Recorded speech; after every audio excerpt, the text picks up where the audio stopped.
I want to talk about 3 Bible facts that my religion degree debunked. I was raised reading the Bible. I had a high respect for the book, read it nonstop, memorized it, top of the class in VBS, did the sword drills. So I really loved the Bible growing up. But there were these things I learned when I went to study it academically that fundamentally changed my relationship with the Bible. And I'm not talking about like little contradictions or things. I've talked about those in other videos, but I want to talk about 3 like really big picture things that changed forever how I saw the Bible. And once I saw these, I could never go back. Like, you can't ever unsee this and it will change your relationship to the Bible. And for some people that's scary, and some people bury their head in the sand and try to pretend that these don't exist. I'd rather look at these honestly and try to sort of unpack what they mean. But nevertheless, by the end of this video, I think you'll understand why scholars see the Bible often quite differently from lay people, and why some of our beliefs about the Bible just don't really hold up. 3 Bible facts my religion degrees debunked. So before I start, I should say that those degrees are a Master of Divinity,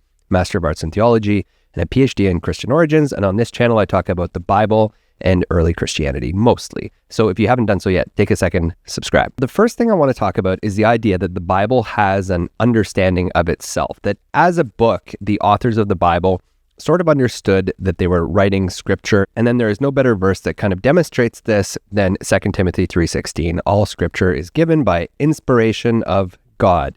You might have memorized that verse before. It's very popular among people with a very high opinion of the Bible. The problem is this just doesn't really hold up as a historical fact. I'm doing a video on why 1st and 2nd Timothy and Titus, these are 3 letters ostensibly of Paul. I'm doing a video right now on why these are forgeries, and you can watch for that in the coming weeks.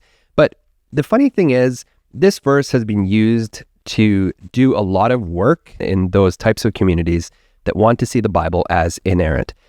Here's a couple weird things about this verse. In the same chapter in 2 Timothy, the author talks about 2 magicians who opposed Moses, Jannes and Jambres. We don't learn about those 2 magicians in the book of Exodus. Those 2 magicians are in extra-biblical sources, or sources that we now consider extra-biblical. Like, literally, we have the writer of 2 Timothy, not long before saying all scripture is God-breathed, quoting something else that we no longer consider scripture. And this is something we have to realize about the world this was created in, that the Bible itself, they didn't even have the technology to have it in a book. People had different collections, and people read a lot of different things as scriptures. And even in the mid to late 2nd century, which is when I believe 1st and 2nd Timothy and Titus were forged, but you're going to have to watch the video I do about that. Even by that point, there wasn't actually agreement about what constituted scripture. But there's one thing we know for sure. The author of 2 Timothy is not talking about his own writing. Nor is the author of 2 Timothy probably talking about a New Testament as we would imagine it. The canon of scripture, the scripture as most of us have come to understand it today, was still developing. And we wouldn't really get a firm sense of that scripture until the end of the 2nd century. And really, that New Testament was still evolving and being formalized right down to the 4th century. In fact, the year 367 is the first time that we get somebody talk about all of the books of the New Testament, and it actually matches our New Testament. Before that, no single list of the New Testament matches our New Testament. And in 367, we get this festal letter of Athanasius of Alexandria. He's a bishop. He writes to the people in his charge and says, don't read other books. These are the ones you're supposed to read. Sort of 2 things we can infer from that. First of all, not everybody knew what they were supposed to be reading as scriptures. Second, they were still reading other books. And this is in the 360s. So this moment is already pushing 200 years after 2 Timothy was probably written, optimistically. If you want to be really conservative, then it would be 250 years. And there is still no agreement over what constitutes scripture. If we say that all scripture is God-breathed, you would think we need to agree on what scripture actually is. And that agreement just wasn't there for the New Testament. But we don't even get the sense from this author that this author was reading the same Old Testament. Because, as I just said, the author quotes something that is not Exodus and contains a legend about the magicians that opposed Moses. He's quoting something else, presumably as scripture, and then goes on to say that all the scriptures are God-breathed. Then finally, that Greek word theopnistos that is translated as God-breathed or sometimes inspired. We don't really know how to translate it. A modern way of reading this is to think that this literally means that the Bible is inerrant, without error. If you're raised believing the Bible is inerrant, you probably just take it for granted that the Bible doesn't have any mistakes in it. The Bible is full of mistakes, absolutely full of mistakes. But we don't actually get a sense that the writer of this verse means to say that it's without mistakes. I mean, maybe you could get there somehow, But the writer is just saying that God breathed into it. Just like in Genesis, you have God breathing into humans, the breath of life. You have this really beautiful metaphor for how the author of this thinks about Scripture. That specific doctrine of inerrancy that many evangelicals have come to believe was invented in the 19th and 20th centuries. So how did this all come crashing down for me? I was in seminary, and I realized that it was actually impossible that this verse was enough to justify the way that I had been trained to think about the Bible as inspired. It fell apart.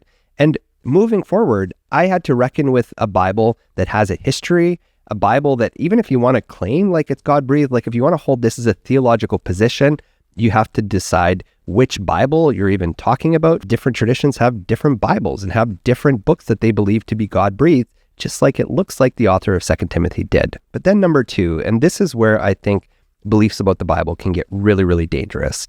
The idea that the Bible has just one message that you can read and apply. And if you study it close enough, you'll get the one kind of through line through the Bible.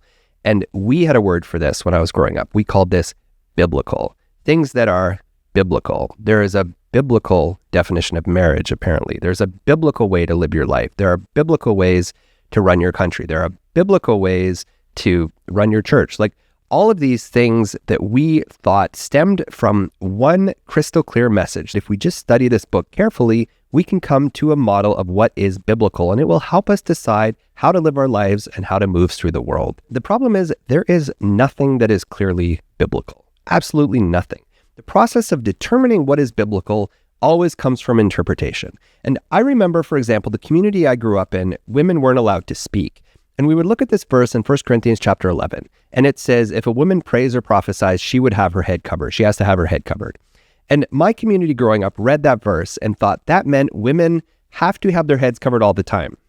But also, they decided from a different verse that women weren't allowed to pray or prophesy. They had to learn in complete silence, which is a different verse that contradicts the idea that women should pray and prophesy. There's a Bible contradiction right there. And as such, they explained away the fact that Paul very clearly in 1 Corinthians expects that women should be praying or prophesying, and praying wasn't internal in antiquity. Like these are both public, outward things, or at the very least prophesying definitely is. And my community growing up thought that they were following the biblical way of structuring gender relations in their church. And really, they were just picking and choosing. And this is exactly the point. We always pick and choose. Every time somebody says the Bible clearly says X or X thing is biblical, what they are saying is, my interpretation of this thing is so obvious, it has to be God's will. It has to be God's interpretation of the thing.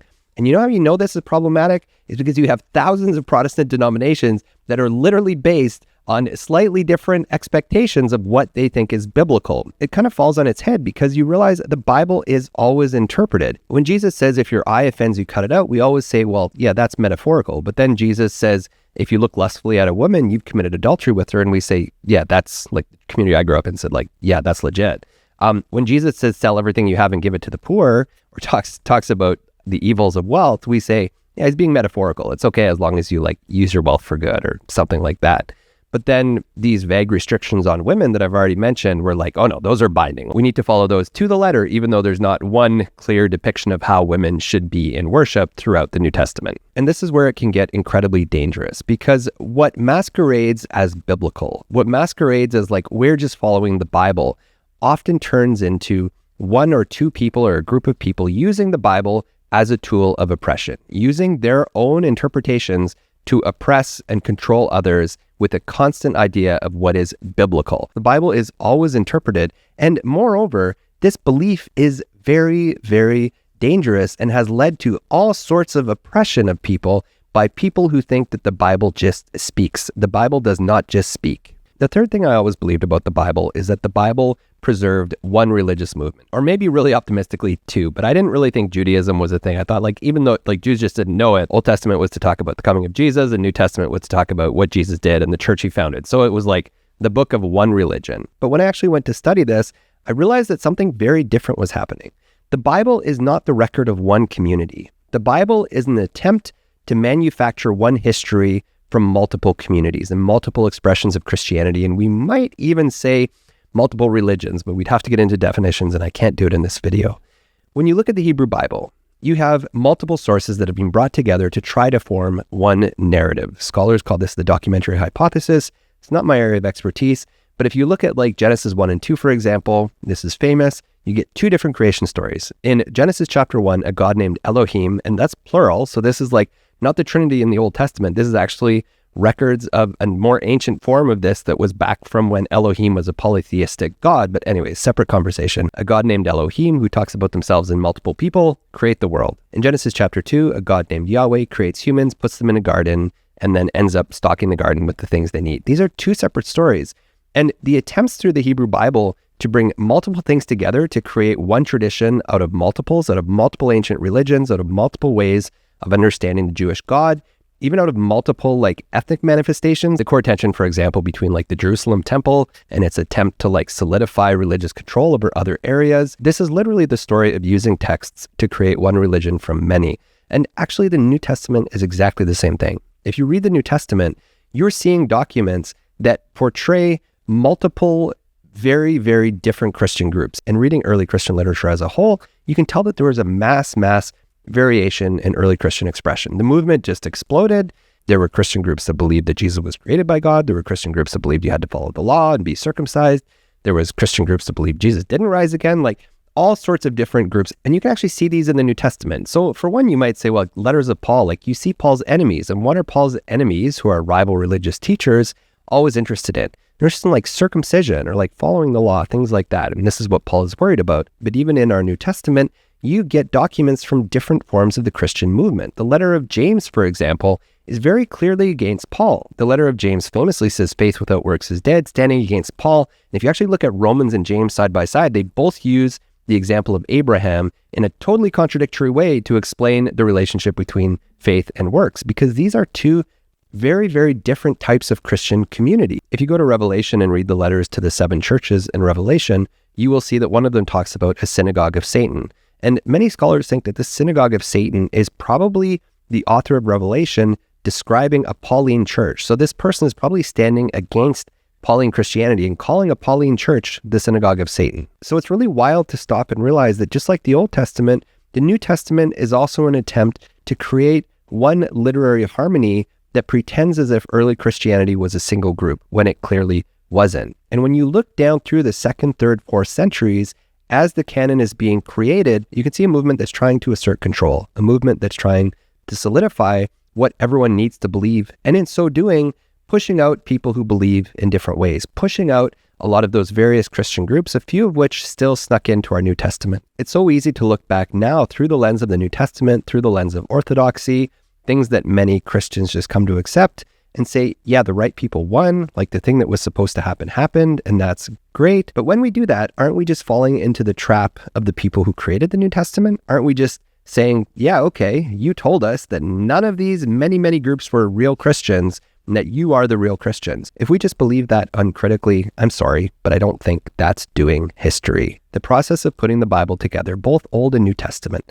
was a process of control. It was a process of politics. It was even a process of empire. And we all live in the shadow of that. And I think when we come to these texts and try to force them to agree with each other and try to get rid of any differences between them, as if there always was just one consistent message, we really do an injustice to the history of Christianity, and we erase those different voices of different streams of Christians who didn't always win history. As an aside, I also find that learning about the vastness and the richness and the different manifestations of early Christianity doesn't make it less meaningful. It makes it more meaningful and more interesting to study, and you get a lot more out of it, and you can come to appreciate each text on its own terms instead of trying to force this artificial harmony that doesn't really need to be there. So these are 3 things about the Bible that my degrees, my academic training really ripped apart. These didn't completely destroy my faith. I still remain a Christian, but I've learned to relate to the Bible in a much different and healthier way than the naive ways of my youth. And also, you can look and see the harms that the Bible does to people. You can see the harms that naive reading of like the inerrancy, the naive reading that the Bible just speaks and that's used to control and to hurt people, and the naive belief that the Bible just has one message, that it's a record of one group of people. It's a record of the vast diversity of people, the vast diversity of a movement, all around people who claim to follow the New Testament, people who claim to follow Jesus. And I think that's really kind of cool. Hope this was interesting to you. Let me know what you think in the comments down below. I always love to know what you think. If you haven't subscribed to the channel, take a second and do that. I talk mostly about the Bible and early Christianity. I also have a podcast where I get to interview some of the world's best Bible scholars. It's called Footnote Famous. Check it out at footnotefamous.com or Footnote Famous on most major podcast platforms. Thank you, as always, for taking the time to watch and to be here. I'll see you next time.